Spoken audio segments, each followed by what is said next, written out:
0. I can barely hear you, Stuart. It's just my ears, though. I haven't said anything. That'd be why. No, I just walked through the cold, so my ears are kind of like, cold. Whew.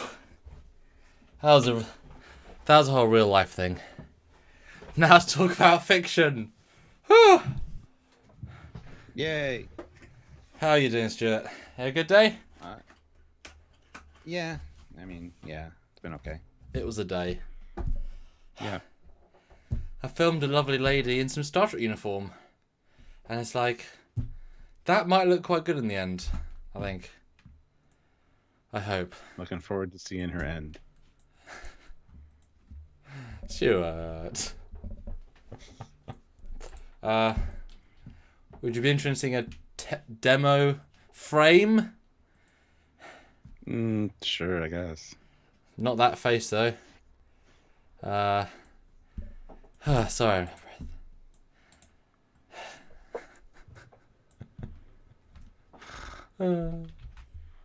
Look at the fun we're having. See, it's the preamble that lets people join in. What'd it be? Well, they've been all stacked up for half an hour, so. What's the window capture? Would that be the way of doing a program? Yeah, okay. There we go. So, yeah, this is some of the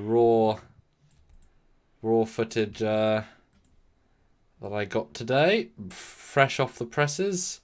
It's yet to be color graded, as you can imagine, but yeah. Oh, look at that, bit of a character in Nemesis. How can you go wrong with that? How indeed. Yeah. Look forward to that. Let me go on the live then. What are people saying? Well, we've got some super chats, so I mean that's good. Oh! Nobody's complaining about sound issues, so that's good. Oh my god, you posted pictures of me and said Aussie. That's cool! Yeah! Well, we thought if we did that, it would summon you. It did. In essence. Dear. I mean, do you want to read the super chats then? Yes, With our I wonderful people. Not a band account, $2. As a white male, Riker will also have to apologize.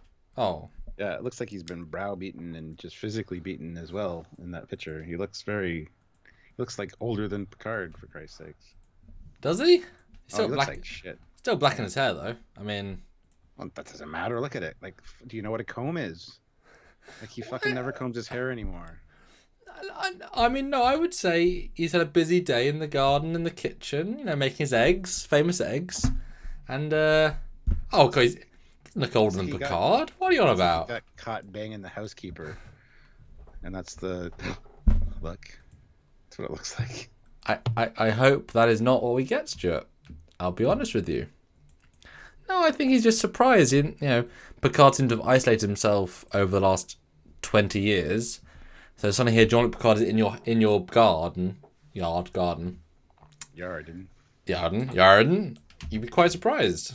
I guess. All right, well, Not a Band account puts in $2 and says Riker and Troy had children, but they were all murdered. I mean, that's very, very likely in this universe, this Picard verse. Yeah. Jeez. Let's not have that be a thing. Wow. I mean, at least one's alive. Jesus. Well, yeah. The least favorite of all. Are you in a very nihilistic mood today, Stuart? Sure. Why not? Okay. Fleet Paw Swiftback puts in $2, 56 likes, and we got there before Sam got here. Well, yeah, like everything got here before Sam got here. Look, real life emergency problems. Things happen. Jarzia throws in $2 Canadian. How's the weather in London? No snow here at all. It's beautiful here. All the snow is melting. It's very mild. You live in Hamilton, man. It's like the same weather as what you're getting. So, yeah. It was rain and grey today. What a twist. To the point that I picked them up from the station and literally, as we were about a tenth of the way back to my house to film, rain and grey. it started raining. And it's like, great, we have to go out in the park, try and film some footage. And so I sort of said, like, the bit that's the most, like, coverage we'll go to, and we'll be happy with what we can get, because it's not going to be great. But actually, it was okay. Made the best of it. Yeah. Somebody said the dislike got retracted. Yeah, somebody had a dislike. I know who dislikes every one of our videos because we took away his ability to comment because he's kind of an asshole. Oh. So having said that, I said, oh, don't worry, dislikes help the channel as well. So he probably took it back just so he didn't help the channel. But whatever. Anyway, don't care. Starship Mango, $5. Hi, Captain and Commander. Time for you to join Star Trek Picard to liven the show up, but would hope it's the Q we remember. At this point, I'd love Q to come in and just like go, oh, this has all been a test, Picard. Oh, the test never ended. Oh. You're really married with 3 kids, and you really have a good vineyard, and you really have a ambassadorship, and all these nice things. Yeah, you're still in Starfleet. Starfleet loves you. Starfleet's great. The Romulans are all fine and dandy. And Janeway's right there saying, Jean-Luc, are you okay? Yes, I just felt weird there for a minute. Well, good. Glad you didn't waste 10 episodes on a dream. Oh yes, me too, Catherine, me too. Jacob Tinknell says, Trekyards. Stuart, if I go to the Crokinole Depot in London around April or May, you think you can stop by? I mean, I can, yeah, if I know a day you're going to be there and want to meet up, that'd be fine. But we will see. Let me know. Not a band account puts in $2. Troy leaves Riker for 7 and redeems her with love. Well, yeah, everybody's like pining for a lesbian relationship, and they're looking so far into things that every little conversation, they had a lesbian relationship. Although, not to make you sad, but Michael Chabon did confirm there was sexual tension between Annika and Vajazel. So tension. That doesn't mean that they had a relationship. Well. And Chabon, whatever. What does he know? Yeah. I don't know if you read his Q&A, but some of his things were like, really? That's what you're going with? Yeah. Just kind of disappointed in his whole, well, this is why we went this way. This is why we made it look the way we do. It's like, really? Wow, you're an idiot. We've said this before, that often it's one person that can determine the direction. And if the person is less than ideal... I mean, look at Rian Johnson. One person was given the ability, the power, and that's what happened. But that's a whole separate thing. What we have to talk about today, Stuart. That is the thing we're here for. Predictions for the episode tomorrow. Or we don't have a lot because there's not really much to go on. But whatever. But probably what you mean is today's episode we mention things that are going to be proved wrong tomorrow. Exactly. That's today's episode. Completely wrong assertions. Proved wrong within 36. I mean, to be fair, in what, like 5 hours? Oh god. Okay, well I'm gonna start sharing, and you can talk about our page, our group, our thing, and our super chats. Waha! See you in a minute. That's right. So guys, super chats are important, as you guys know. They help us with the channel, and they get your comment or question read, and we have to talk about whatever you want to talk about. So if you have any things you want to call out and predict for the next episode, and can be like, hey, I said that before it actually happened, or hey, what I said was totally wrong, we can do that. Just hit the super chat button and throw us a super chat, and we will read that out for sure. Another way to help us is, of course, to join the channel. Now, I know somebody, not a band account out there, wanted to join, but because he's on an iOS device, when you hit the little money sign for super chat, it only comes up with super chat or super sticker. There is no option for join. On Android devices, there is, and on the computer, there is as well. If you go down to where the subscribe button is, it's right beside that. It says join. So click that, and you can join the channel at the rank of commander, captain, or admiral, and get some cool bonus goodies. And I don't know what is up with iOS, but hopefully, that they get that rectified soon, so you can join that way. But not a band account. I would suggest just hopping on the computer at any point. It doesn't have to be during a live. And go and just beside the subscribe button on any of our videos, there'll be a join button, and you can join that way. So it's kind of like the Patreon of YouTube. So, and Patreon's another great way to help us. If you go to Patreon/Trekyards, you can help us on a monthly basis as well. And again, that's another great way to support us, as it's, something monthly we can depend on. And it's, for you guys. So, but anyway, hopefully you guys enjoy what we're doing here. I was on a number one sci-fi's stream earlier. He had a Q&A with me, which is kind of fun. So if you guys haven't seen number one sci-fi, go over and subscribe to his channel as well. Then I popped into Rambling Canucks live, so I've been kind of making the rounds as far as lives go. We got a great community that we have of YouTubers, and I like to support them as well. So if you guys can, go look. John Ansel says, "This douche again." Now, who are you talking about, John? Let us know, even if it's us. But, it's kind of a vague statement.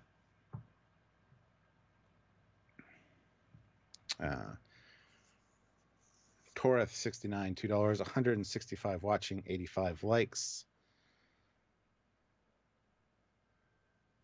So that's good. Squadricore says, if you're using an iPhone or iPad, you can still join by signing up on your computer instead.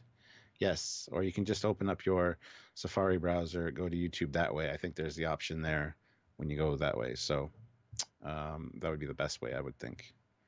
If you don't have access to a computer or not one at the moment and you want to join, that would be a good way to do it. Just open up YouTube on Safari, and then you should have the option there to join.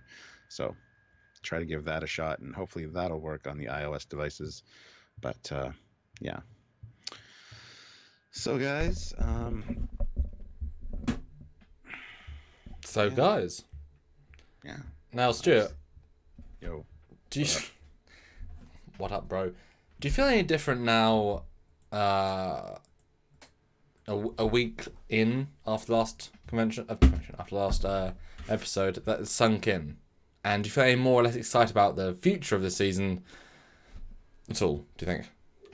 I am feeling more excited about the future of the season, absolutely, after the last episode. I think, because they have so few to go now that they need to rush the story along. That being said, I think this next episode is going to slump a little bit, and then the action is going to continue in episode 8.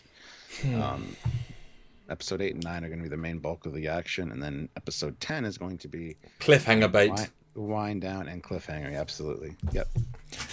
I mean, the biggest question I have, though, for story-wise, is that we know that the most exciting thing for us is Troy and Riker.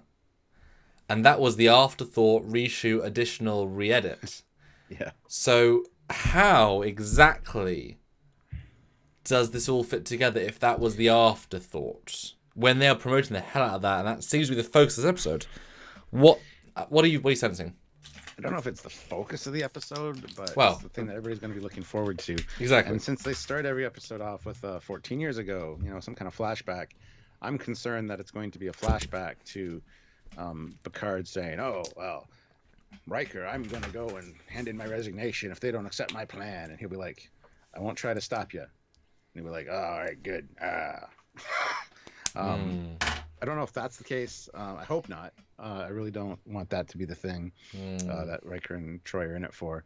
I hope it's, in the modern time that happens, because goddamn, Picard looks old when he's sitting beside Riker, and Riker looks even worse. But anyway, and that raises the question: are Riker and Troy on another planet? Are they on this planet that they gated to? Or are they on Earth and Alaska? Although I do know for a fact that they are in the cottage that's from Avengers Endgame. So it's the exact same cottage, exact same kitchen. So they're really pimping out that cottage these days, the owners.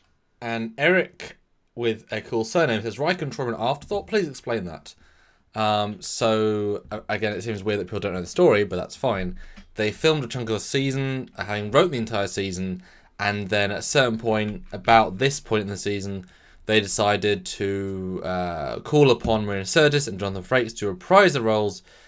They found a place for them, I think is what Jonathan Frakes says. Both, it's a double-edged sword. A, it's great, but also the costume department didn't know enough about Star Trek while working on Star Trek to even realize that Marina Sirtis needed both a wig and contacts. And so with 1 day's notice, or 2 days' notice, she asked them do you have my wig and contacts ready? And they're like, you had what? Not bothering to do the research on the character they're introducing. And so she brought her own stolen ones from the set. She dry cleaned and cleaned ready. So what she's using is actually from the real show. So why she should look similar is because it's the real stuff. So then they were re-added in, and Jonathan's talked about this. He had actually finished directing his episodes, and then they messaged the content him saying, hey, would you like to come back as Riker as well? We think we found a place for you. And if you've written the entire 10-episode season, done, and then think of Riker's place, he's clearly not important to the story, because otherwise he'd be in the first 10 episodes. So therefore, they went back and they shot more footage to include Riker, not actually at the end of the season, like before the end, and he's in it. So his involvement could either be a heavy rewrite or a small flashback or not. They found a place for him and it was a reshoot. So he's not essential to the story in any way, we're sure. Or at least, he might be, just as like Indiana Jones in his first film isn't important to the story. He just happens to have it happen quicker. So it's probably that sort of thing. Like, he might help Picard decide, but he's going to decide anyway. So is he really relevant to the story, or is it just speed up his decision-making process? So yeah, that's the basic story. Yeah. I think they had him in to direct episodes, and they saw this interaction with Picard, and they're like, we should get those two together. Yeah, like, I could see that. Screen. And Jonathan Frakes admitted he was kind of hesitant about doing it. I think it's because he kind of looks like he does.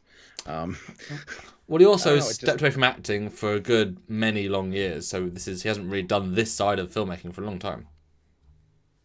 Yeah, but I mean, even if I can't imagine being hesitant about it, because if we quit Trekyards and 10 years from now somebody's like, hey, you want to reprise your Captain Foley persona or something, I'd be like, yeah, hell yeah, sounds like so much fun.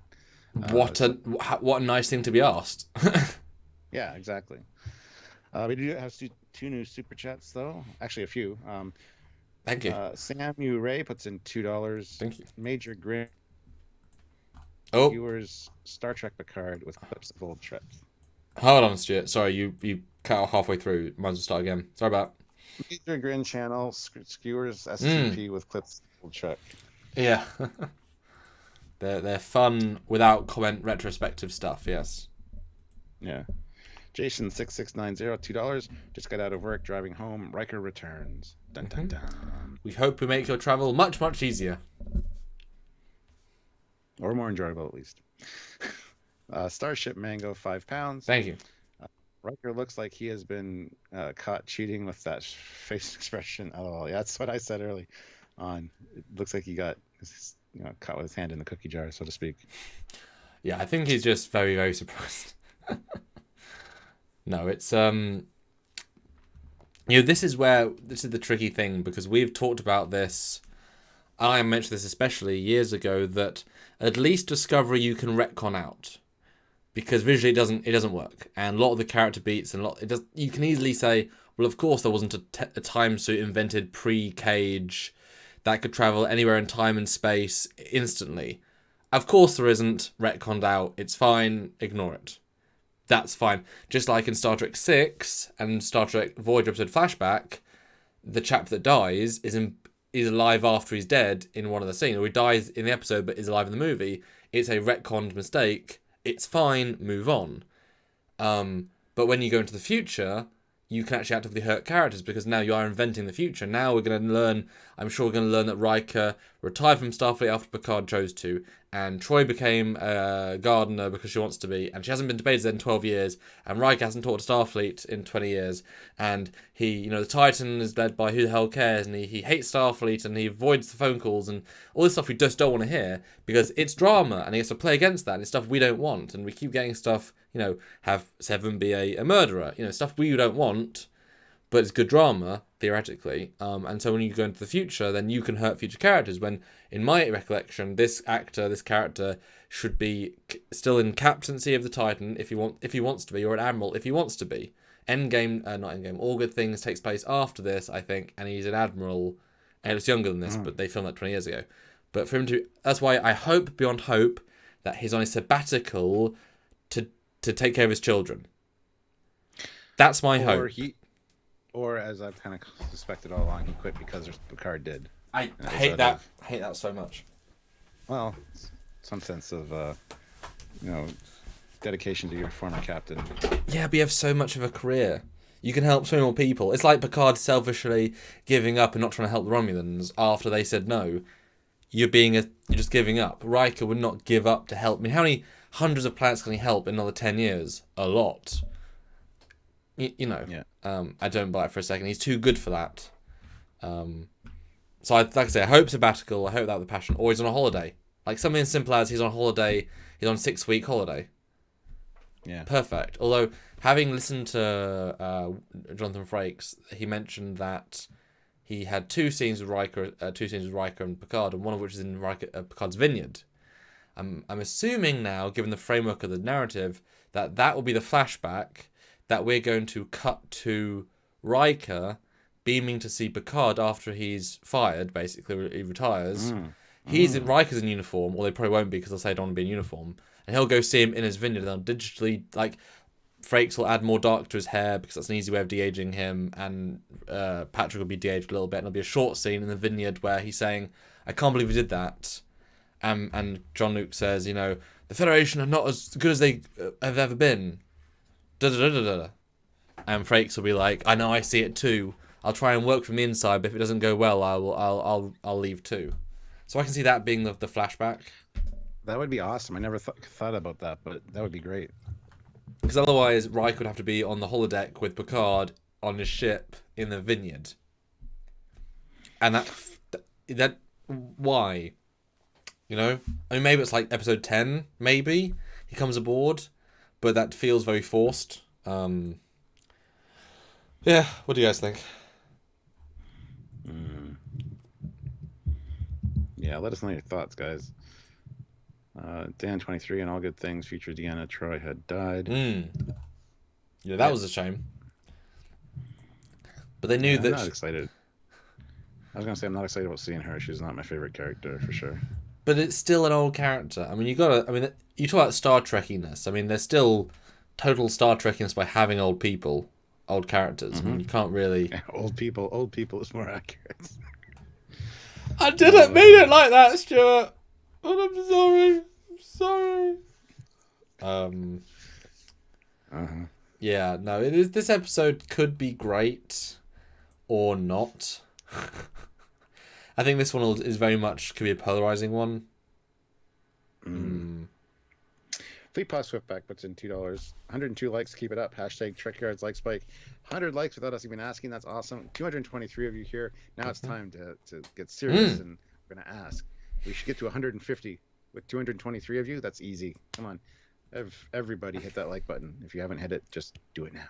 Simple. And if you do want a super chat, very, very important. It's how we make our rent money basically every month. 237 people watching. We've had only a few super chats. We do need them. So every $5, I'd love to see 4 people give $5 right now. Would be great. Please do, if we can. That's part of why we do these, to help support the channel and have a live discussion with you all. Well, there's Starship Mango with £5. Would like a face down of Riker and Raffi. Number 1 showdown. That could be fun, actually. Oh, and the dog. Get the dog. There's a real number 1 in the show. Holodeck dog, real retired Riker and real drug addict Raffi. Yep. Wow, what a 3. What a 3. Raffi would yell at Riker into submission, yes. And the dog would. The dog just want to be pet. But let's jump through these images then, as we have the next time on Star Trek Picard. Dum dum dum dum dum dum dum. Ball cube. Yay. On the ball cube, Hugh and Lady, who I don't remember her name. Oh, I don't know. Well, her name is Rizzo, Lieutenant Rizzo. But what's her real name, Stuart? What's her true name? I have no idea. I don't even remember Narek's because he's always going to just be Narek. Well, yeah, but I don't even know her name. Any of them. She's just Romulan chick. With things in her ear like Narek has for some reason. Are they ever going to explain what those things are? Just things in the ear. No, I was listening to iTunes or Spotify. Spockify. Just the audiobooks from Leonard Nimoy or Spock. To understand quantum mechanics is only logical. and keeps Narissa going. is her name, apparently. So there you go. Really? That's what Fleetpaw is saying. Narissa. That's interesting. And Daniel Hall says, guess she offs Q. I don't... Or Q? I'm not sure that she does, because later we see a picture of her firing a blaster at somebody. And Blaster? Disruptor, the hit, he's gone. So I think she, after this scene, he escapes. And we don't see Elnor in any of the, next time on. I think that's on purpose. I think he does survive. Oh, yeah. Yeah. But they're not going to show us that because they want us to think that he died. So yes, he's a surprise live. Yes, yeah. and Jake. Everybody's speculating that he was going to die, but I don't think so. Oh, I don't think so. And Jaren Hagar says, "Why is she wielding a Krylon Diktag?" No, that's basically the same knife that Shinzon used, and also Jafar and Stargate. It's generic sci-fi knife number 201. Yes. So no, it was actually a Klingon knives are actually unique. This one is quite generic. But no, I can't see Hugh dying. I think that's to bring him back, to have as little part as he had. He's just a cameo at that point. I mean, he had less than 10 minutes of screen time.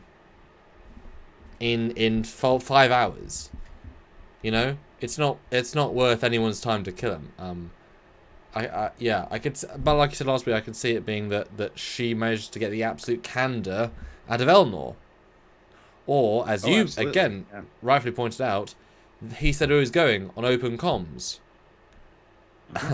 I'm sure the Jatvash, who can molecularly sterilize a room and destroy a building to the molecular level, can hack through one comm signal. Pretty sure I'm okay with him being able to do that. So. Yeah. I mean, it shouldn't be that difficult. And this scene where she's got the knife to Hugh's throat, it's obvious that she's saying, "Open up the Queen's chamber, let us get access to the Sicarian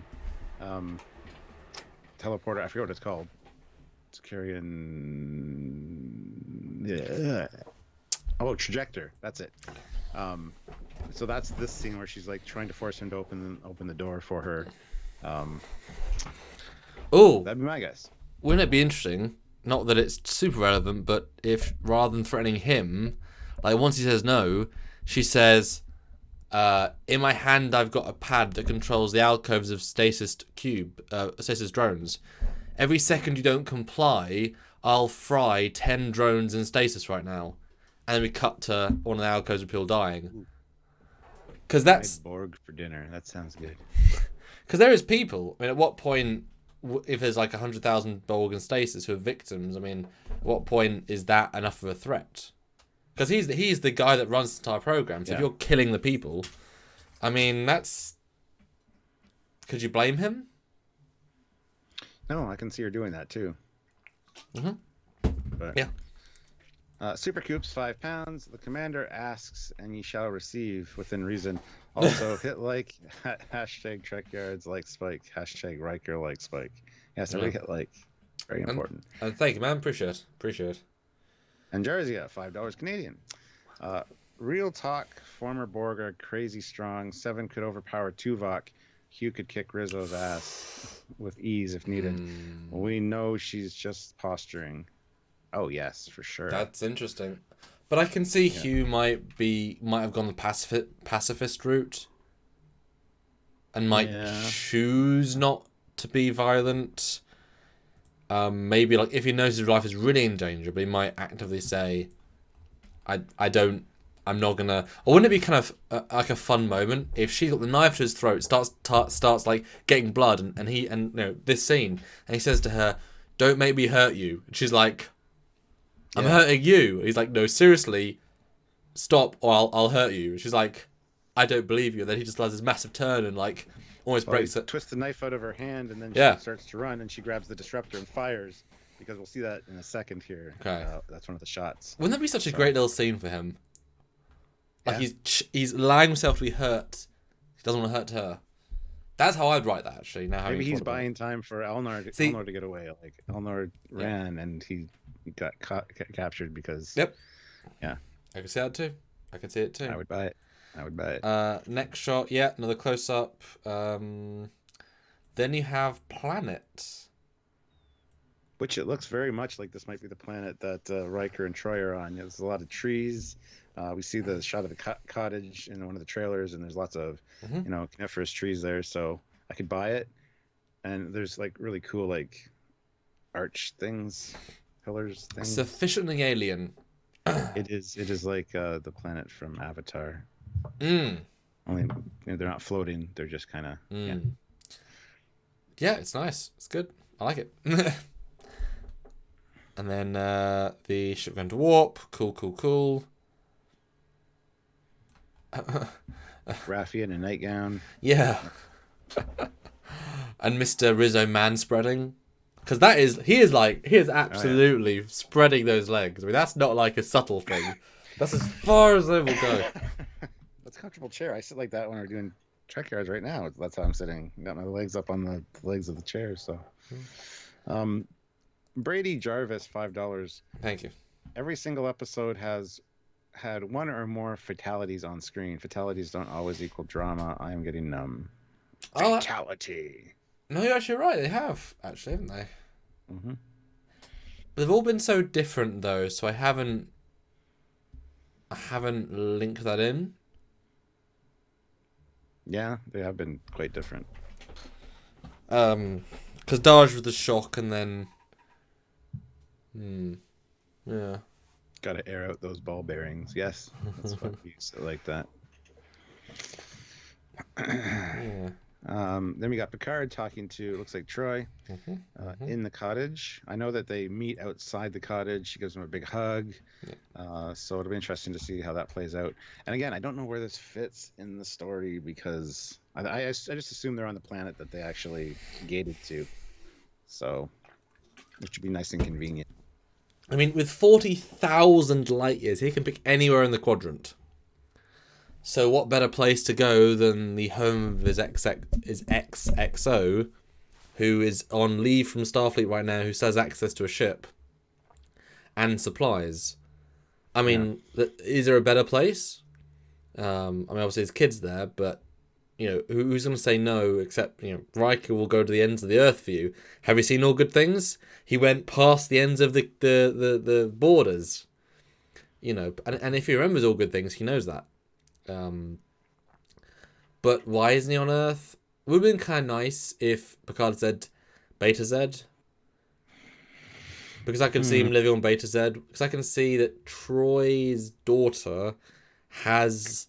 I would even buy it that maybe they said that for some reason in interspecies marriage that... what's the race called again? I just said it. Betazordians. Beta Z. The power can skip a generation, so the daughter's a full telepath because that's how it works. And they thought best way of training her, of making her safe and comfortable, is living on Beta Z for a few years until she's old enough to control it.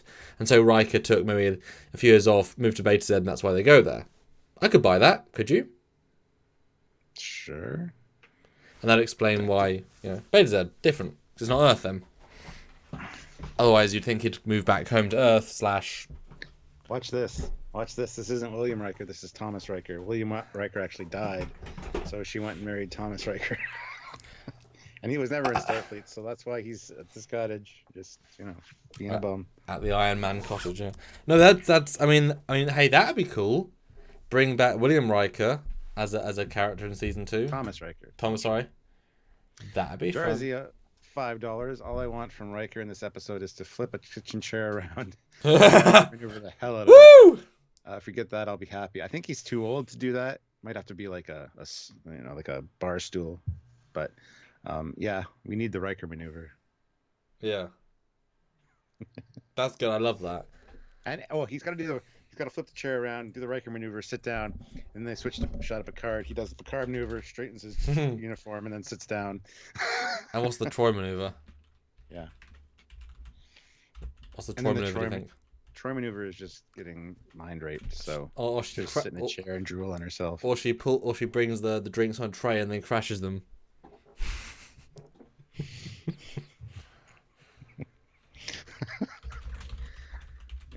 Or she crashes something. Yeah, that would work.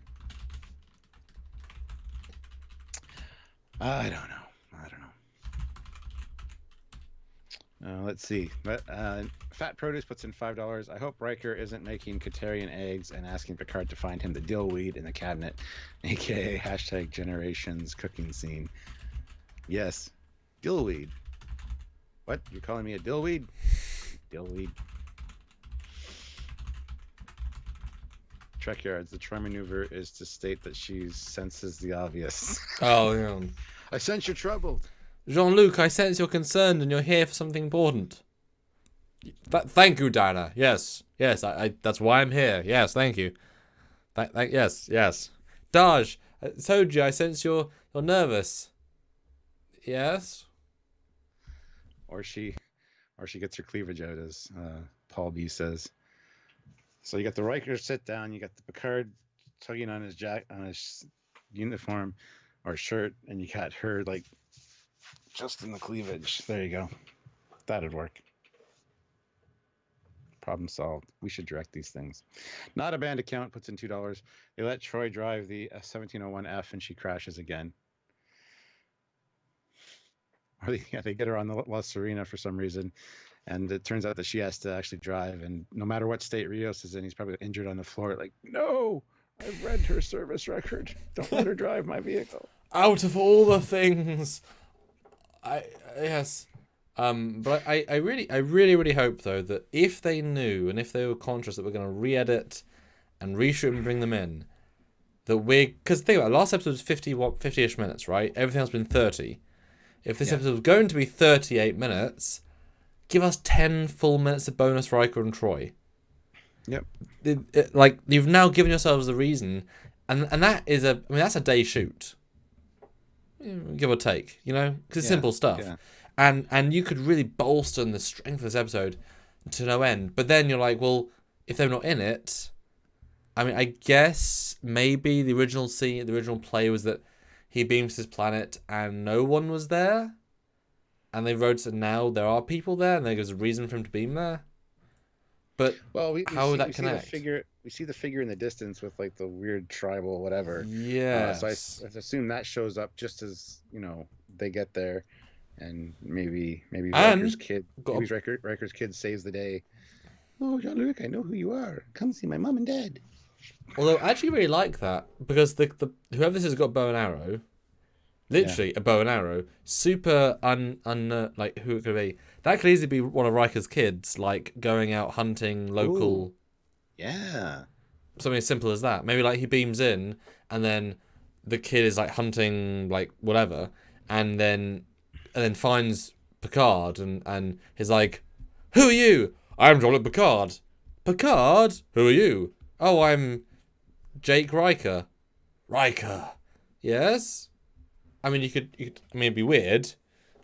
But, although now I appreciate the fact that we've now got a high definition version of this shot because it was always from trailers, and now the Jar Jar Binks ears now actually look like either, well, actually fair, they're just cones from the tree, but they just look like they're very well placed to be his. Yeah. David Bessig, though, throws in $20. Ah! Thank you, David! Speaking of, we need to arrange a Skype call with him sometime soon. Anyway, I've been so busy missing lives, but I have been watching them on the flip side afterwards. Now, I'm just really hoping we get a good payoff for whatever this story is trying to go, wherever this story is trying to go. Yes. Or, at the very least, the story gets going enough by the end that you know that next season will be a good payoff. DX2069 says it's Kestra according to CBS, and I think Kestra is Riker's daughter. We don't know who Kestra is, but I would assume it's Riker's daughter. Starship Mango puts in £2.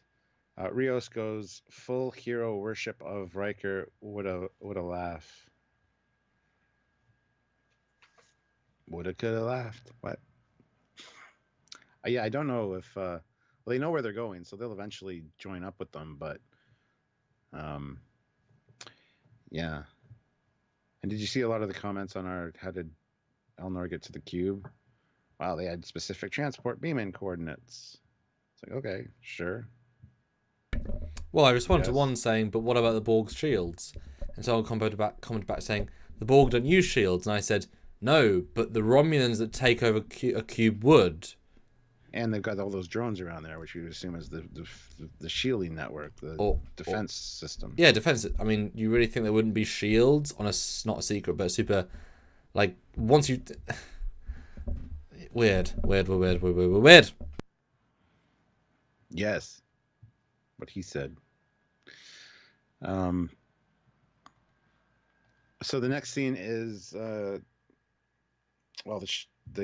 this bus arena beside the Borg cube. This is just them escaping. I know they get locked in a tractor beam at some point, but that'll be actually interesting. I hope this is really kind of a long, space scene of them trying to get away. That would be awesome. I would love to see more ship stuff for sure. So, yeah, they've definitely not prioritized ship stuff by any means this season. The battle with the ancient bird of prey was great. So something like that in this episode would be good. I know you think so, and I disagree. That's okay. Considering what we got in Discovery and Picard, it was fucking great. I mean, yes. Well, I still love that shot of Discovery Season 2 when the D7s warp in and they start firing torpedoes. That's a great shot. Yeah. What I like about this shot, I do like the scale of the Lesserine to the Borg cube zooming. That's cool. Or the bloom's way bright, but that's fine. But I like the fact that the Lesserine feels like a puddle jumper from Stargate. Do you know the cockpit? Yeah. It feels really similar. But what it appears that the view screen becomes translucent.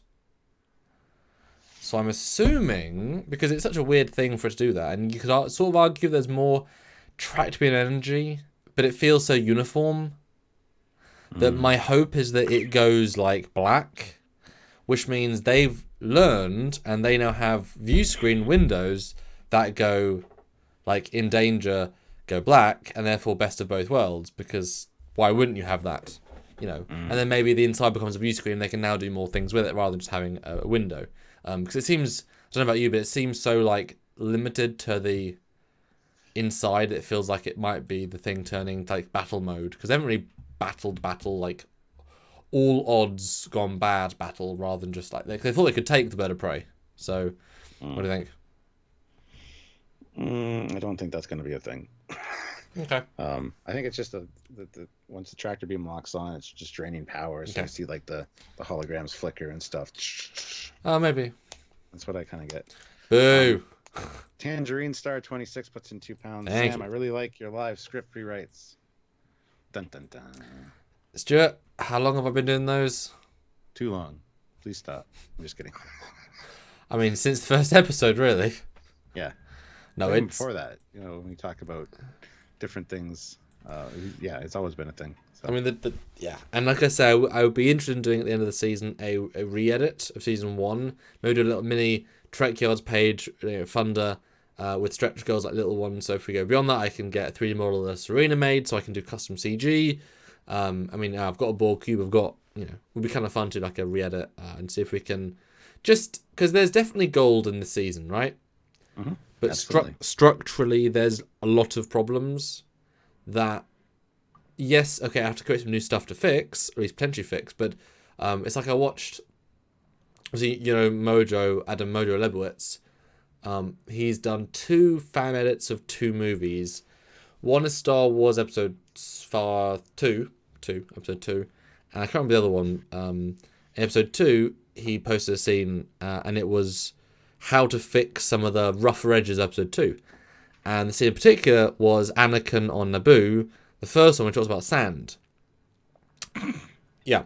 And I watched it, and if you watch it side by side, in one version, he talks about sand. In the other version, they look silently out at a river, and it's nice, and it's better. Mm-hmm. So sometimes some of the simple things you can do to improve something. Oh, that scene sand. I don't like that scene. It's rough and irritating. Gets and everywhere. It's seen everywhere. Yeah. Gets in all my YouTube thumbnail headers. It gets all my algorithms. Every time everybody focuses on. Yeah. I mean, it's just, yeah. It does make you sad that George is not a great writer. Good story builder, bad writer. Or at least not a good writer. So yeah, I'd be interested in doing a fan re-edit. Yeah. All right, so Toreth69 puts in $2, Thank you. 138 likes. Let's get those likes. Let's get more likes, guys. Listen to Toreth69. I mean, we should Doug Van get Dorn. 200 likes. 200. I mean, come on. We're daring you to hit 200. It's a challenge. Doug Van Dorn puts in $5. In the premiere of episode 7, we saw Girardi screaming, "Tell the Romulans where the girl is. They can go kill her and leave La Serena alone." Is Dr. Evil outed? Ah. Preview of episode 7. That might be the Ready Room one that I didn't see. I have Interesting. not yet seen that one, so maybe. Jarzia, $5 Canadian. Rafi, this is stupid. They can see us. Rios, oh, no. This thing comes fully loaded. AM/FM radio, reclining bucket seats, and power windows. Yep. And turbo booster. Starmex, $2. Is it a Borg tractor emitter or a Romulan one? That's a good question. Maybe it's a Romulan enhanced Borg one. Who knows? I would say it was a Romulan's thing creating it, but they improved their own tractor beams based on Borg tech. Because I doubt the Romulans would rely on Borg tech. They would just reverse engineer and then build new controllable tech, if that makes sense. Yeah. And just to appreciate, some people said Tangerine Star 26. How much to get the re-edit done? I don't know. It needs to be at least 500 to take the time off. Maybe a stretch goal to $1,000. It's quite a lot, but I mean, it's quite a big project. I mean, it's not as if it's a small project, is it? But I mean, I'll ask people at the end of it. And is there a 3D model? Eric asks, is there a 3D model of the Serena? No, there isn't. We would make one. And the ship is very simple from the front. Easy to do, I think. Yeah, it's very simple from the front, very complicated from the back, but you don't see 90% of the greebly, so it's kind of irrelevant. And you can even put a bridge in it. Like I'm sure it's a 2-week build with my modeler. Although, as I said to you before, I would tweak it slightly, not a lot because that's disrespectful, but I would add warp grills in, I would add impulse engines, I would add phaser strips, really simple stuff that would actually give it that Trek look. Small stuff. And Jersey, no, that Independence Day line did not go over our heads. They're talking. That quote, "This thing comes fully loaded," is from Independence Day. So. And Cody Drake, Sam's re-edit / Picard refit would be epic. Thank you. Appreciate it. Fleet Plus Swiftback, $1.99. Love a good hashtag like spike again at 200. Hashtag make me pay. I'm still at 160. 264 of you. We should be able to get 200. I'm only at 160 still. I thought we were at 160 before we even asked. I like even resetting. But I look forward to this scene. I think it'll be fun to see Rios in a real crisis, because this is a real crisis. I mean, there's no real justification of him. He should be able to escape anyway. But this, if he can escape, he's a good captain. Now there is something odd coming up. Actually, between the scene of the ship on the exterior and then the view screen, there's this little thing on a crate. And then if you go to the next one, you see a tube on the floor, and then the next scene, the tube is open, which seems very odd. I don't know what that is all about. I also don't think there was that much cargo at the sides until this battle, because they wanted to fall down in the battle. Yeah. Because there was definitely not that much cargo, like, last week, or when they beamed Elnor aboard. Yeah, you're right. I think it's just implying damage and... it fell. Oh, maybe, yeah. Yeah, because there's something on the floor behind it as well, so... It also feels pretty empty. I mean, I think it's just... It's the... Stuart, in the olden days, ships are made of rocks. Yes. Nowadays, ships are filled with empty boxes. Yes. Same effect. I'm okay with that. I'll be honest. I'm okay with that. Then you get Ingrid. No, Ingrid? Agnes. I said that with such confidence. And you get Ingrid, and I'm like, who? What? Gerard. A real Romulan name? I don't know. Girardi, looking mean. Cool. And then you get the bow and arrow person. Now that is going to be a thing, I think. Well, yeah, you see Soji put her hands up though, like she's intimidated by him, but I don't know about that. Fleet Pass Swiftback puts in $2. Cargo containers equal exploding rock consoles. Yes, they're the new exploding rock consoles. But yeah, that's gonna be actually. Can you color correct that picture? Because you can see a face if you zoom in, but Yeah. It's obviously they picked the one shot where. Yeah. I wouldn't be surprised if they also darkened the face in post, because now I'm looking at it, the face is pretty. Like, I can see a nose. I can see, but there's not a lot of detail. I'm just wondering if you can do anything to. I mean, for me, it looks like a woman build. I'll be honest. It does, absolutely, yeah. So I think it's either the daughter or a second daughter, because I think Riker and Troy should have multiple kids. Raj says it is Riker and Troy's daughter. So there you go. Yeah. Yeah. Computer, zoom in and enhance.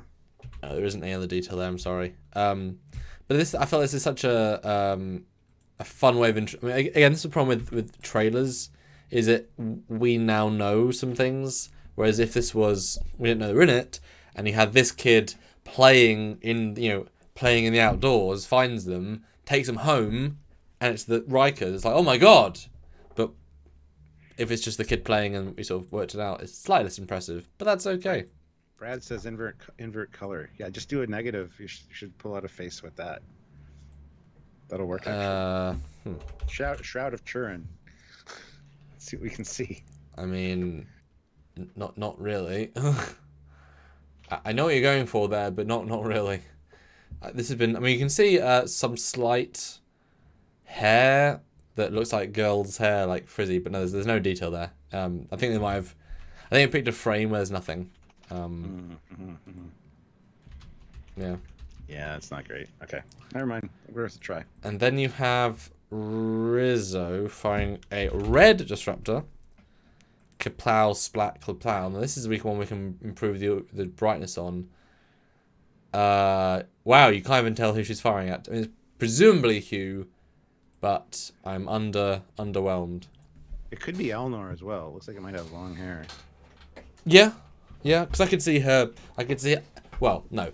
Realistically, he can't dodge disruptor fire, but I can see kind of like the gimmick is that. Yeah. He can dodge. As far as he maybe could. And the next picture is that she clearly missed because it hits the wall. Yeah. Hold on, just one sec. And then we see her with a guard chap, with another dark and powerful look. Yes, this is probably she's got a disruptor. This is probably right at the beginning, where they're coming up on Elnor and. Yeah. I could see this being very much like a 1 second later. We cut to Picard sort of beaming in like. Well, and Soji's like, where are we? We're somewhere safe. But what about your friend? I don't know. Cut back to Cube. Yeah. And he's literally got his blade. Seriously, I wouldn't be surprised if his blade is deflecting blaster bolts or disruptors. Like, because that will make the blade more effective. Sadly, it would. There's logic. It's just dumb logic. Starship Mango puts in £5. Thanks. Samuel, when you say the Rikers, it's almost like Trek's Brady Bunch. The Rikers. Well, I'm assuming you watched an interview where both the Rikers are talking as part of a Nemesis interview, saying how they actually pitched the studio a sitcom with the two Rikers on the Titan, and they'd have kids, and it'd be the story of the Rikers. They actually pitched that because they love working together so much. They're like best friends. So it almost was, in a sense. Super Coops, £5. Thank you. One thing missing from New Trek is good space scenes and quality ship shots. TNG era warp effect would help for sure. Also, hit like Trekyards crew with long. Yeah. Ship shots. I would complain about all that all through season 1 of Discovery. Season 2, they kind of fixed it a little bit. There was a few more. So. Well, they actually made Discovery look nice. And that is impressive. Give them credit where it's due. But do you know how they did it, Stuart? They zoomed the lens in so it pulled everything together so it looked less long. That's how they did it. Easy camera trick. I wouldn't be surprised if every season they're like shortening the nacelles by like 10%. So the producers don't notice it. So that by like season 5 or 6, it'll be like normal size nacelles. Wouldn't be surprised. But next picture is Soji waking up, sad, crying, good close up. Okay, cool.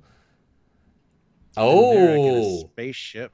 Oh, Romulan. I didn't say this in the first time. Romulan fighter.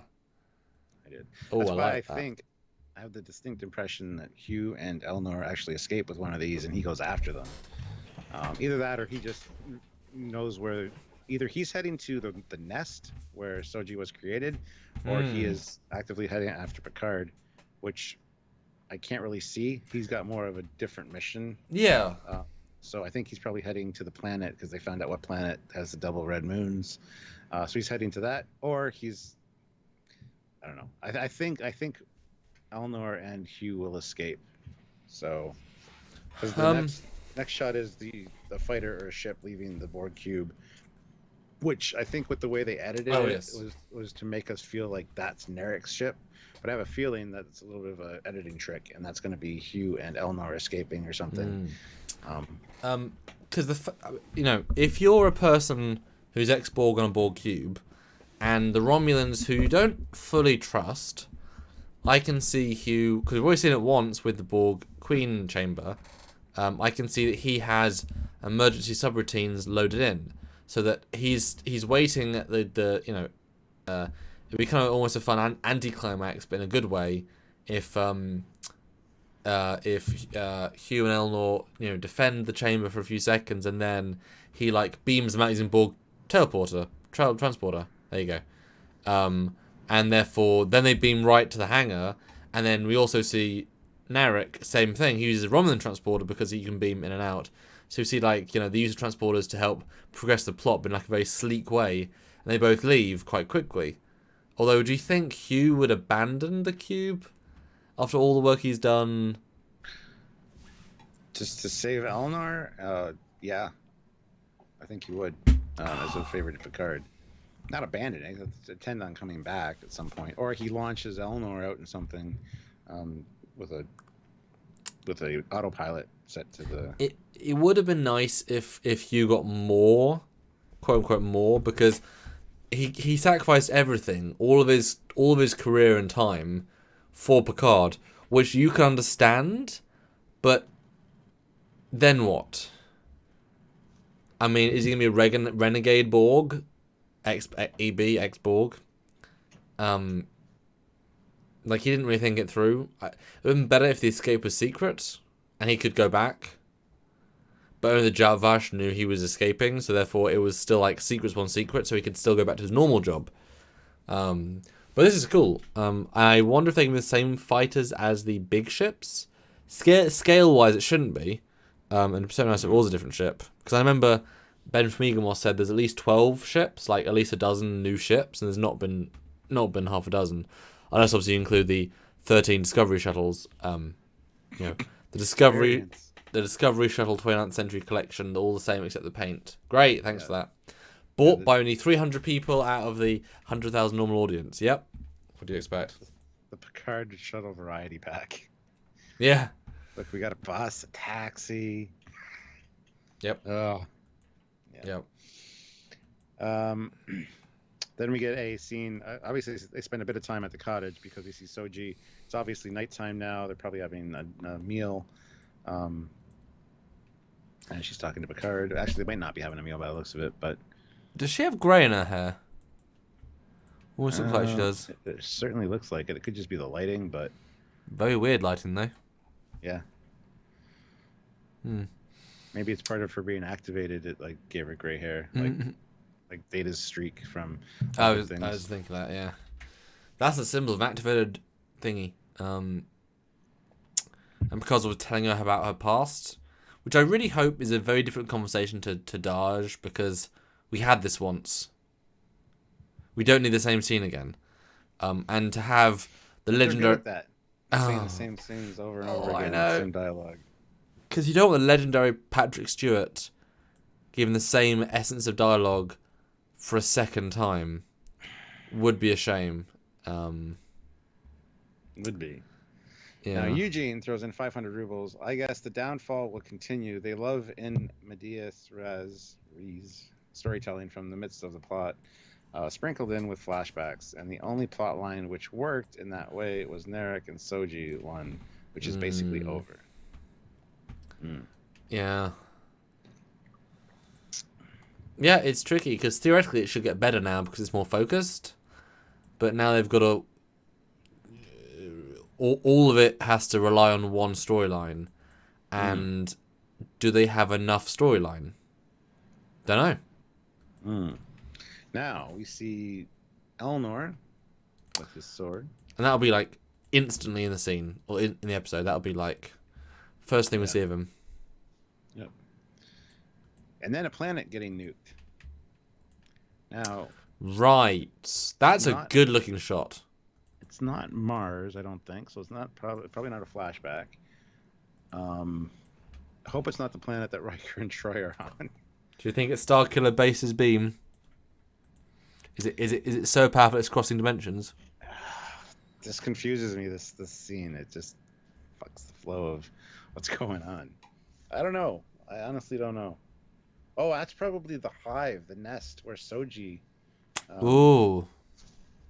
Because it's got kind of a red hue. I could see like the moon's being red, perhaps. Narek finds it and nukes it. I mean, I don't know. Colin Barrett. Deanna left the oven on. Or she's teaching her kid to drive. Yeah. I want to cut the grass on the riding lawnmower. Oh no, honey, I'll show you how. Boom. I mean, it would. Well, I doubt this is the Soji planet because it doesn't look like it's got electrical storms nor the red moons. Ooh, yeah. Hasn't got the same vibe. You know what this could be? This could be the flashback to the start of what the Javash are about. Because if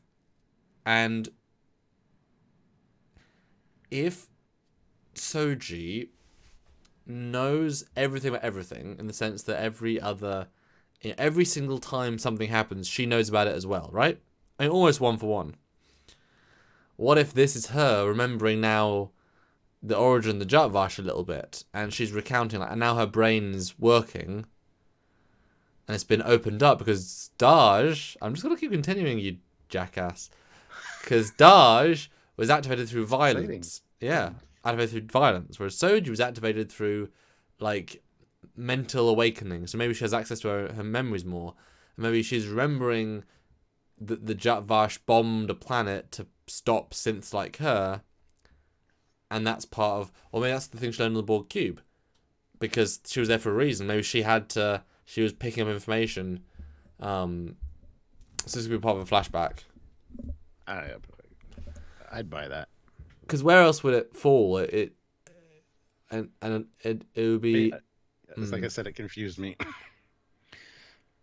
Eugene though throws in 250 rubles. Damn, Discovery season 1 flashbacks. The end of Mirror Universe arc. Yeah. Dakota radio, £2. Troy crashes Rios' ship. LOL. Yeah. Yeah. I mean, no, that would never happen. Brad, I don't even think that explosion was that big. That with the asteroid they call the dinosaurs. Yeah, that's a really big explosion. Yep. I mean, I could see. I mean, it would be hard to justify that's the planet with the electrical storms. But I can honestly see this great shot of Rizzo warping out, flying past camera, a missile torpedo comes out of the wing, fires, she moves around, warps out, hits the planet. And it's like, she just bombed the entire part of the planet. Damn. Mercilessly. Like, I could see that being the vibe that she would give off. But that's a hell of an explosion. Yes, better have a good explanation. Next shot is same from earlier. tied into the earlier shot. Yeah. And then black for some reason, and then hello, Will. What? This cottage is the same one from Endgame, as you can clearly see. I have lots of silver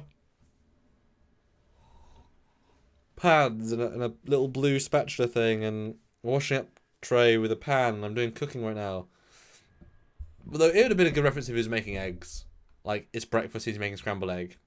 That would have been good. That would have been a nice nod. And then we get back to the thumbnail, and that's all we get. I'll be honest, I didn't even see the flying a fighter, so thank you for alerting me to that. That is exciting, though. A new ship, potentially. Stuart, we might get a new ship. Get a new ship. Yay. The excitement is palpable. Yeah. Thank you, Canadian TV, for editing that together. What do you guys think? What's Yeah, it's hard to tell what's going to happen in this one just because of the way this next on is laid out. It's hard to really piece it together. Like, what's flashbacks? What's, I don't know. I'm excited. Yeah, hopefully this will signal the start of the best bits of Picard. I hope so. Yeah.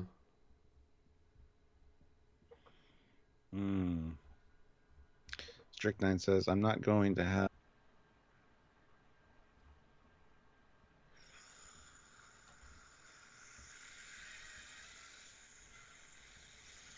Brian Kesterson, this picture makes Riker look like he's trying to cure from morning hangover to me. Yeah, he looks haggard. He does not look good. Sorry, Jonathan Frakes, but I think he looks, No, like, go get a brush, a comb, do something with your hair. Even just Jonathan Frakes in general these days. When you see him directing, it's like he's it's like the Sukalos guy from Ancient Aliens. Just the hair, just like fix that shit. I think that's part of the vibe, though. I think it's all intentional. I don't know. Okay. I just, like I say, I hope he's not retired. He didn't abandon Starfleet. Didn't take the Picard way out. He's better than that. I mean, so is Picard, but whatever. Maybe this is at the end of the episode. They need a ship or something, and so they go find him. And he's like, "Yeah, he's taking time off from the Titan." He's like, "Can we get aboard the Titan?"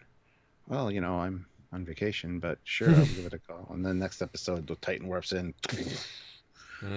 orbits the planet, and then all of a sudden, the rest of that episode is on the Titan. You see Starfleet, crew. You see.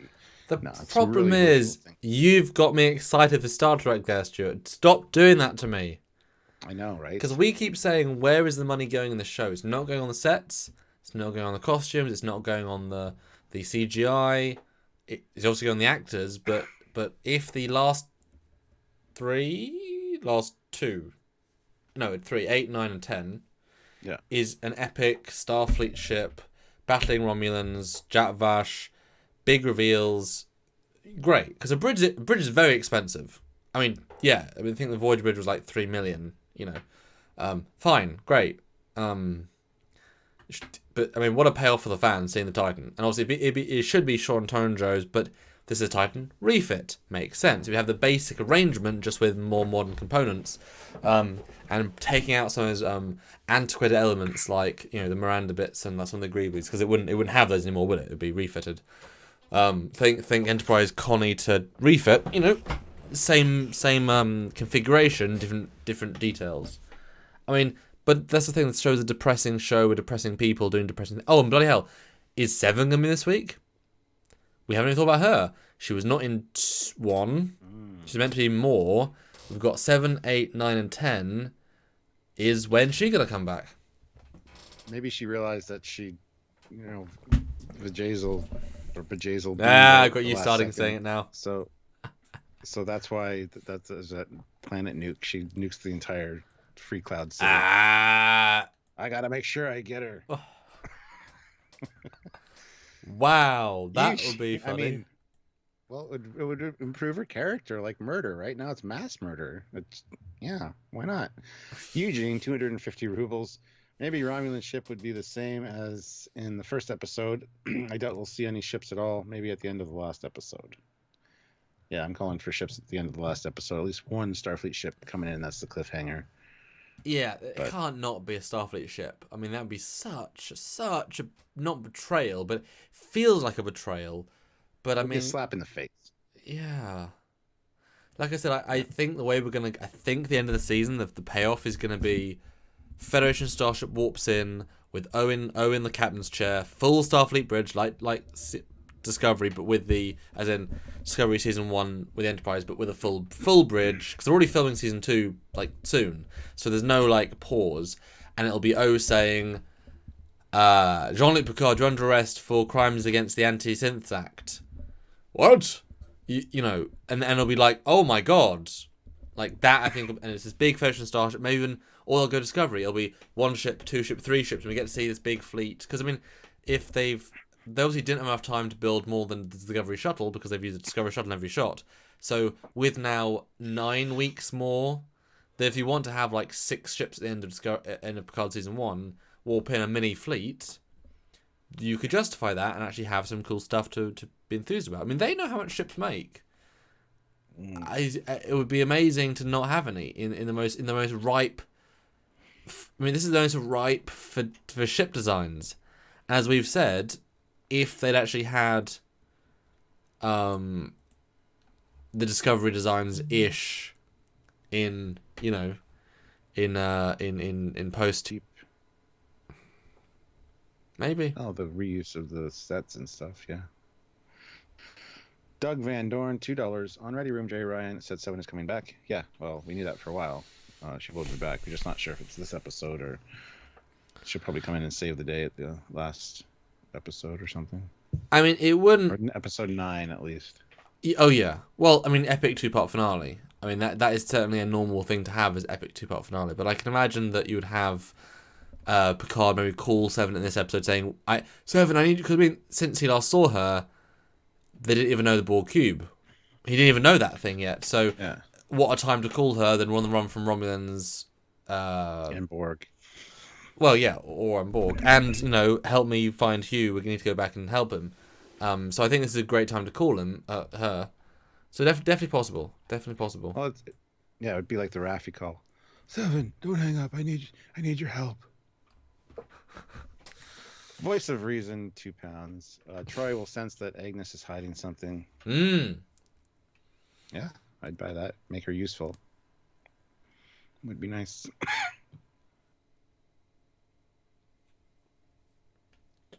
And a little thing I just saw on Twitter. Jonathan Delarco says, the hug was not in the script. Patrick suggested that we should have some sort of greeting. I said, I'd like to hug you if that's okay. Okay, thinking of my dad who's been gone 17 years and what I would do if he was standing in front of me, and therefore the hug. And so one of the best bits, the writer didn't think of. And then we had to have the actors who knew the characters better. Doesn't that just say a lot? Being honest. It speaks volumes. Wow. Oh, hold on. Where is it here? Dan23, Worf is the captain of the Enterprise E after it's in the Picard novel. Yeah, I don't buy that, even though it is stated. Even though Sisko even said, you'll probably never make a captain because of when he abandons his mission to save Jadzia. But anyway. I mean, that book's not canon, so that's not relevant. Yeah. It's interesting, but it's not useful unless it's saying dialogue.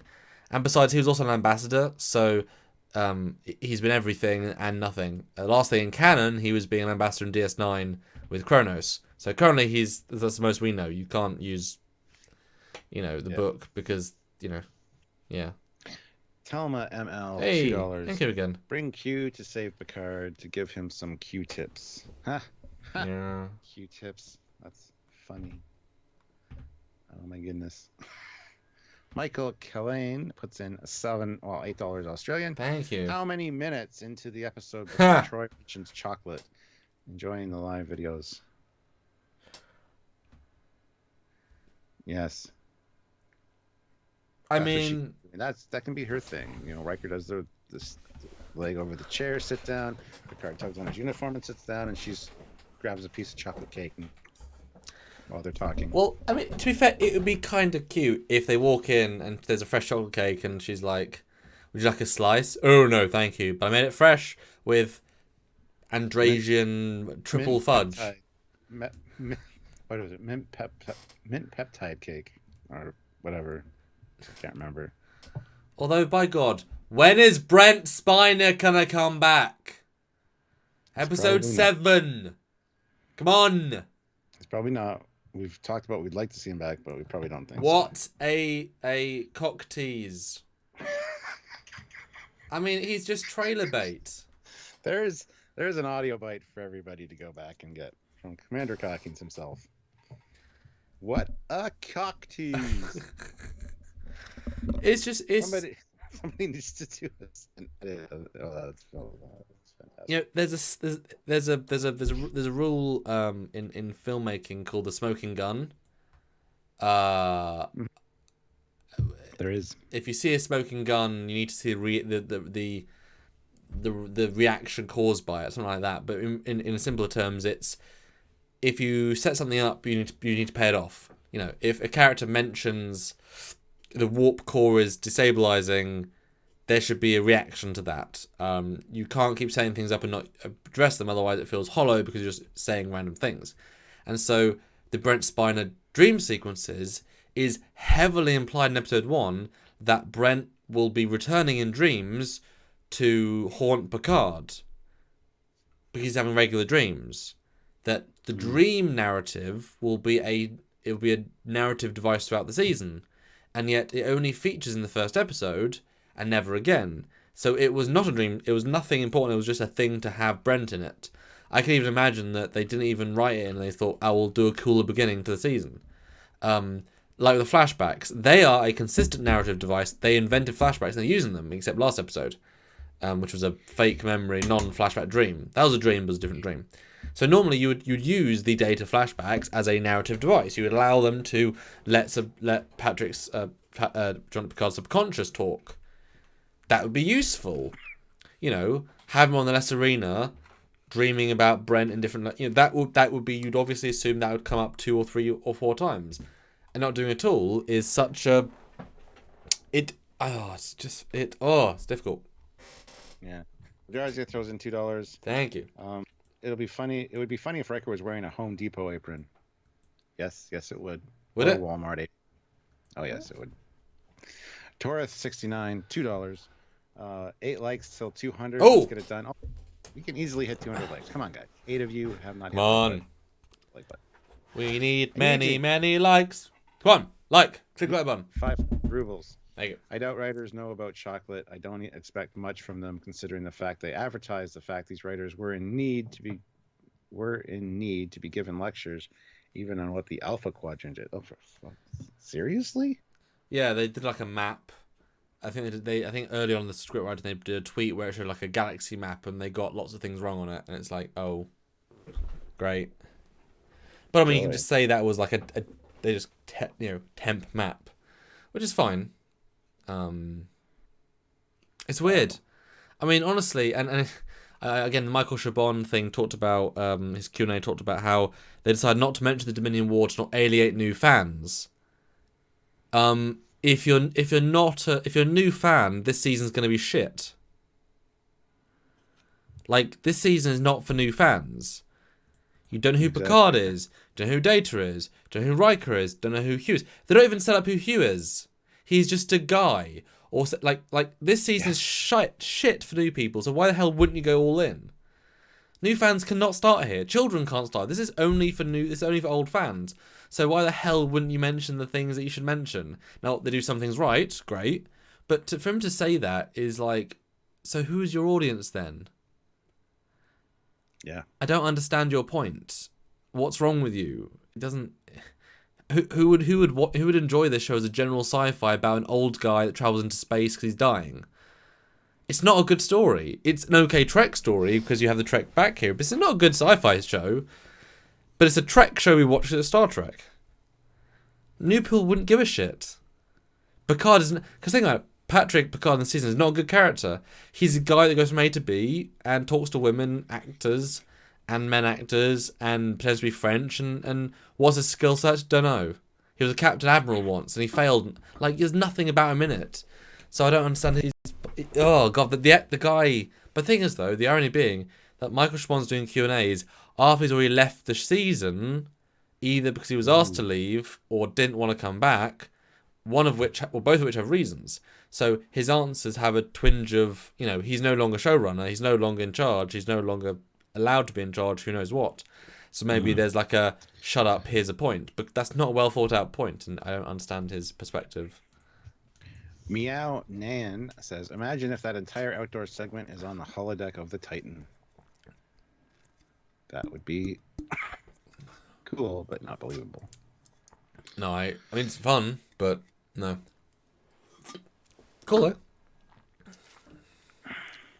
Rambling Canuck. Hello, Trekyards and all. Hello, Rambling Canuck. How's it going? Can you hear me now? Hello? Testing. Hold on a second. They did explain who Seven is. Well, barely. I mean, X-Borg, Delta Quadrant, okay. I mean, it's not really... They didn't explain her character journey, the things she's been through. I mean, this is similar as a child, but she's an average Borg that was de-assimilated. I mean, vaguely, I mean, you would just think she was a kick-ass lady that's a murderer. You wouldn't understand why what she did was important. Didn't explain who Icheb was until the middle of the end, and it just, you know... Yeah, it's tricky. You know, the scene with Riker where he looks up from doing the dishes, like he got caught off guard. It'd be funny if he's like talking, like, so, honey, after I've done the dishes, do you want to go and do that Enterprise holodeck program again? I fancy making food again, but on the holodeck. Yeah. Oh, well, that'd be great. And we see him back in uniform for a third time, back on the NX-01 sets. And they just look, this is just like them looking another 20 years older. or the holodeck simulation is of them in Pegasus, and the simulation that we now see for a third time. The pan over of the metal. One breaks at 30, one breaks at 50, one breaks at 670, and it is in 3 spots of the room, all in the same costume. Yeah. See, that'd be good. Oh, I hope he's in costume so I can do an edit of that, because that'd be the best thing ever to see like 3. It's like they don't bother moving him. Oh, that'd be great. Oh, he better be in uniform. There better be a flash at them. Better be in uniform. Oh God, there's so much potential, Stuart, and they're not going to do it well. You just know they're not. They might do it fine, but... Because also part of the problem is that Frakes is now biased because he's been making Discovery for several episodes. He made Picard. He's bought into this. He's bought into the dystopia. He's bought into the darkness. He's bought into the story because he agreed to direct. He made a comment about directing Picard that kind of knocked Discovery, though. I forget what the comment was exactly. But there was a Twitter comment that he made that kind of just... something about real Star Trek or whatever, with a picture of him and Picard and Troy. Good to be back with real Star Trek, or whatever he said. It was a backhanded, like, you know, it was a shot at Discovery for sure. Yeah. But, you know, he's still a bit biased towards the new stuff, so he's less likely to fight lines that don't make sense.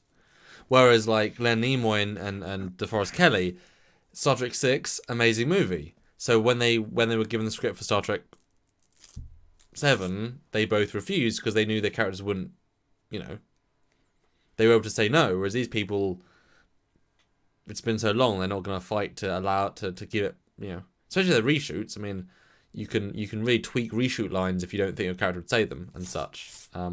But guys, we are at the end of the timing, the scheduling. So if we could get another 2 super chats of any amount, that would be tremendous. We've had a bit of a smaller one today, which is my fault, but real world things and bobs.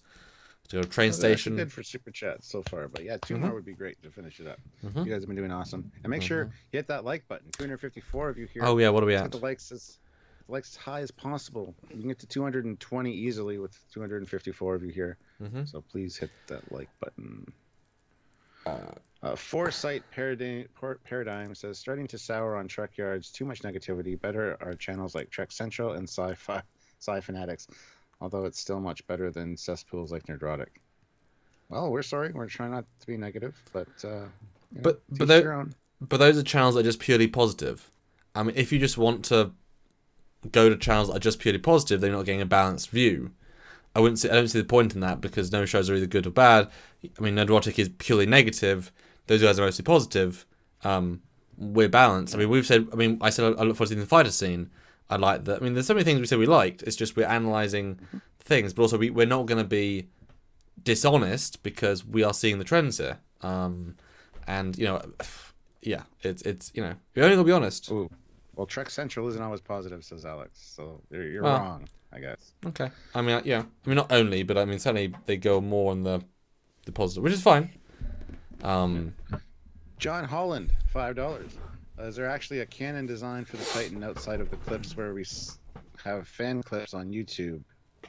Is that one canon? Well, they actually had the actual Titan designed by John Turanjo in a Star Trek, in a traveling Star Trek thing. So yes, it is canon.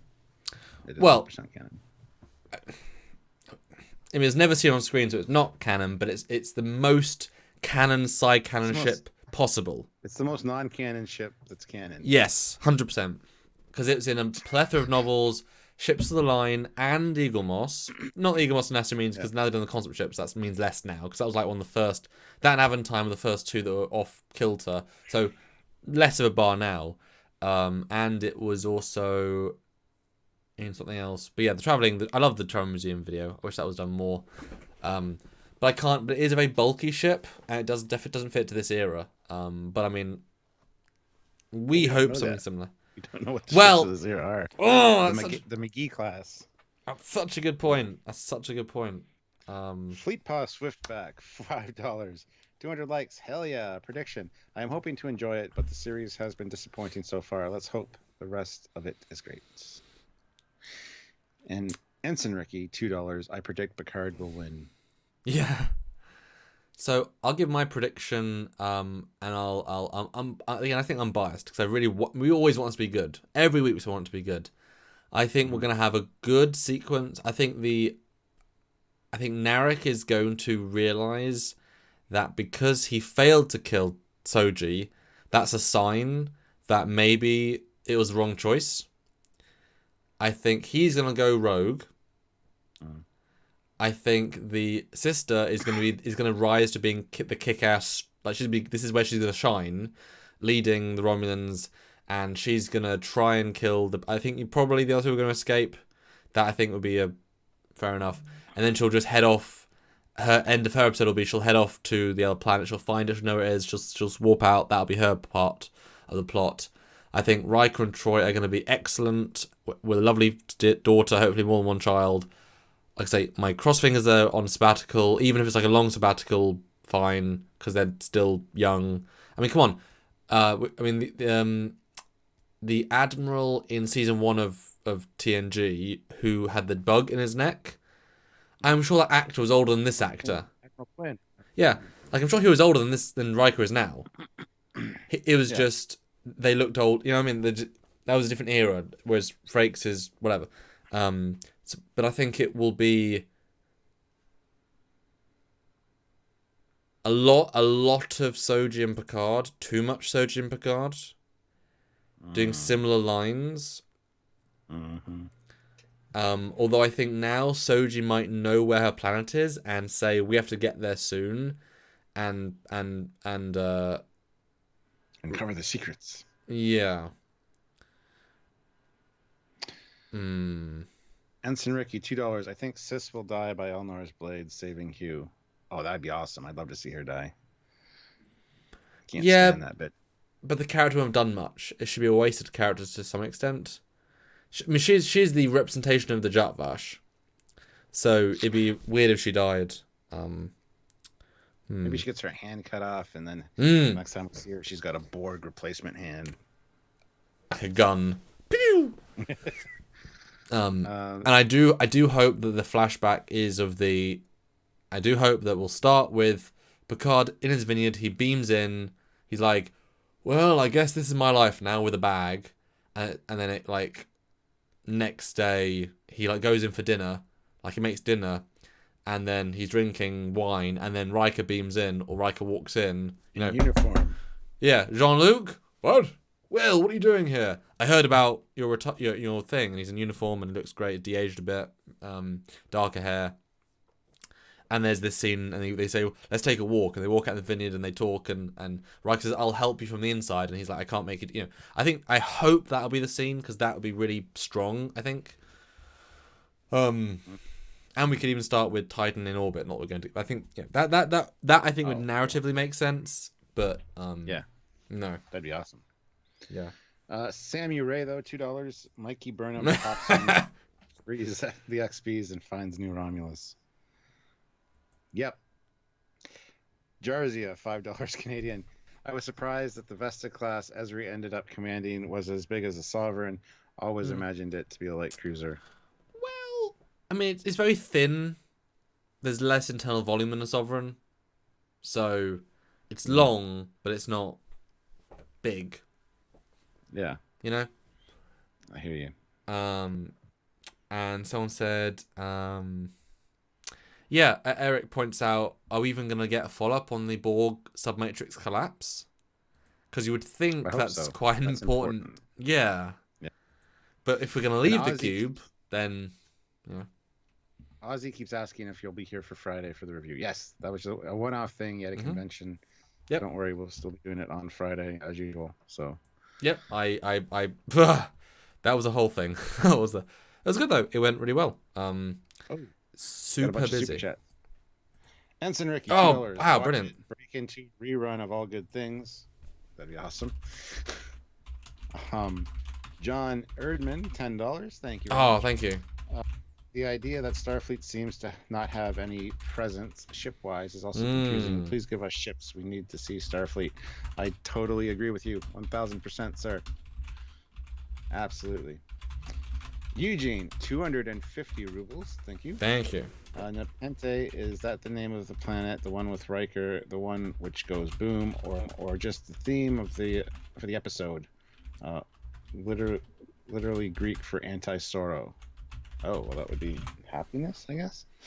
Yeah, so I guess that's the name of the next episode. Nepenthe. Nepenthe. I mean, to be fair, I don't mind if he's not on Earth or on Riser. There's so many planets, it's kind of nice. Especially if he's like... Because, I mean, if I was to say to you... And so say you were Captain Foley in my era, post-TNG, right? And you said... or you'd asked for a 2-year sabbatical to look after your kid, right? And you wanted to be on a planet that was out of the way but close enough to the Titan's like temporary assignment route. If it was a vaguely habitable planet, how long or how easy would it be in the future for you to have built a cabin? Like how difficult would that be, do you think, on a random planet? Maybe it's an Airbnb. Did not expect the answer, I'll be honest. That was a good out of left field answer. Got me there. It's timeshare. Like the Avengers used it. They used another movie not that long ago. I can't remember. It's a bigger movie too. Anyway, it's really Janeway's summer home. Yeah. No, I don't know. I think it's plausible. I kind of like that idea, but.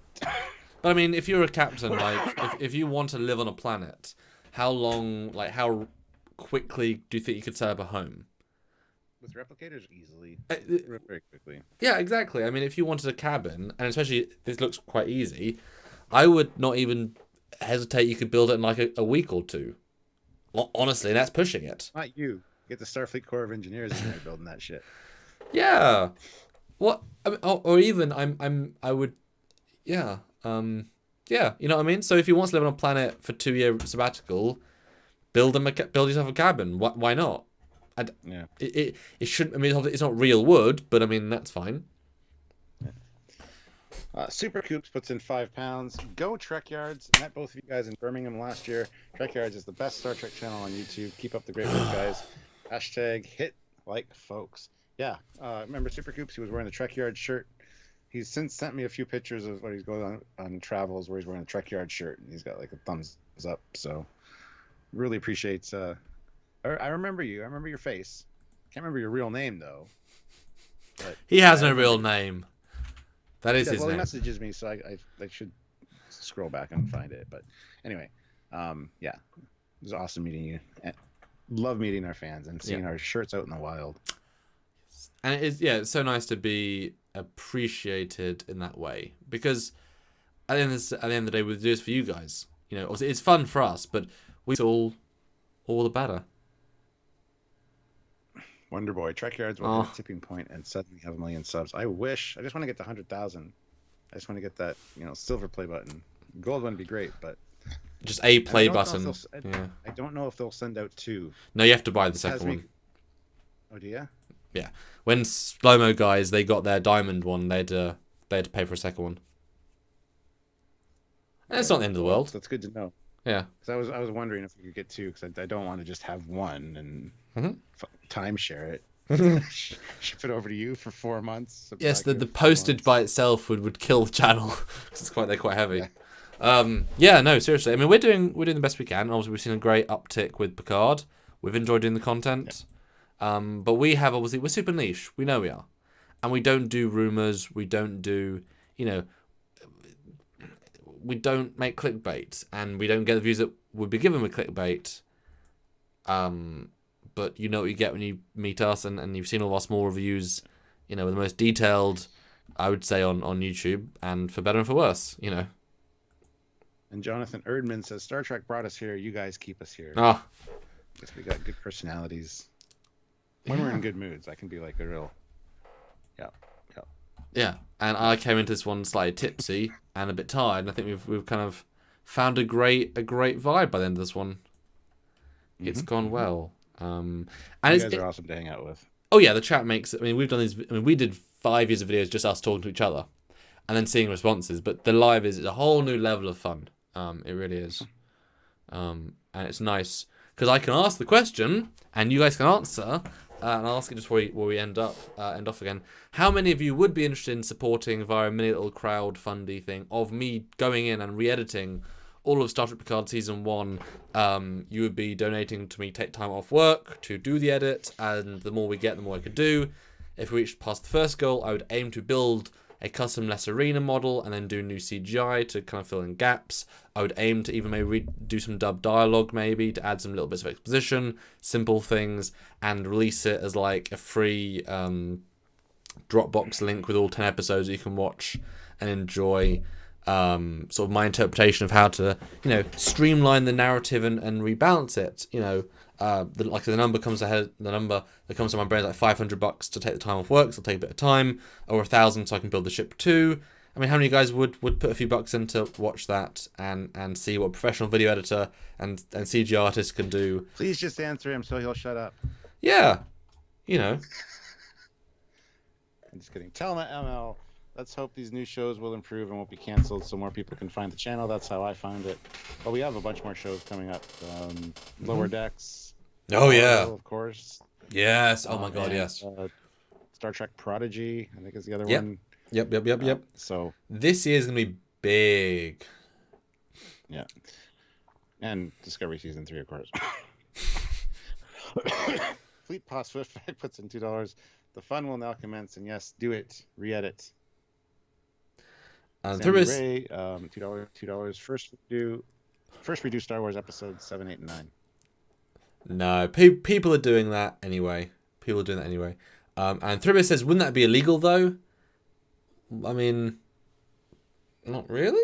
I mean, I'm not selling it. It's a fan re-edit. I mean, there's re-edits on YouTube of Star Wars, of all the Star Warses, of lots of things. I mean, there's tons. Raising money for it, I think, is the thing. Oh well, I mean, I mean, I'm not making this donating to take time off work. I mean, it's not quite the same thing, but you know, Hashtag keep Sam busy. Yeah. Eugene, 250 rubles. They've had Axonar lawsuits. We have tardigrade lawsuits. This will be the Trekyards lawsuit. I hope that's never a thing. No. Taurus 69 puts in $2. Redo, I will support. There you go. Nice. Getting a few. So. Yeah. All right, Dan. See you later. Dan has to go. So nice seeing you, Dan. As always. Yeah.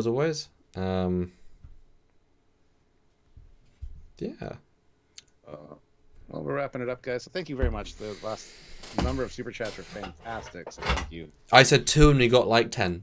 So yes, great way to end. And so tomorrow, what have they got to look forward to, Stuart? Tomorrow, nothing.